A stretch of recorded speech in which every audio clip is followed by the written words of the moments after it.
Iran যুদ্ধের বয়স এখন প্রায় ২ সপ্তাহ। এরই মধ্যে দেশটির অন্তত ৫,০০০ স্থাপনায় হামলা চালিয়েছে যৌথ বাহিনী। হত্যা করা হয়েছে শীর্ষ নেতাদের, নারী শিশুসহ বহু নিরপরাধ মানুষ হত্যার শিকার। এত কিছু করেও উল্লেখযোগ্য সফলতা পায়নি মার্কিন যুক্তরাষ্ট্র। আল জাজিরার বিশ্লেষণ বলছে, দীর্ঘদিন ধরে ইরানের ইসলামিক প্রজাতন্ত্রের পতন ঘটাতে খামেনি সহ শীর্ষ নেতাদের হত্যার নির্দেশ দিয়ে আসছিলেন প্রেসিডেন্ট ট্রাম্প।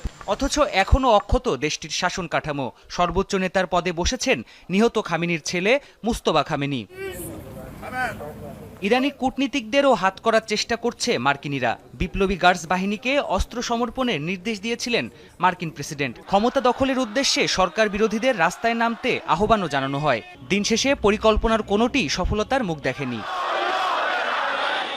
এ যুদ্ধে যুক্তরাষ্ট্রের অন্যতম উদ্দেশ্য ছিল ইরানের সামরিক শক্তির ক্ষতিসাধন।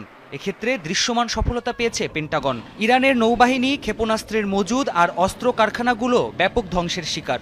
এসবই হয়েছে দূরনিয়ন্ত্রিত ক্ষেপণাস্ত্র আর বিমান হামলায়। যদিও মূল উদ্দেশ্য রাজনৈতিক পালাবদল ঘটাতে ইরানি ভূখণ্ডে পাঠাতে হবে স্থলসেনা।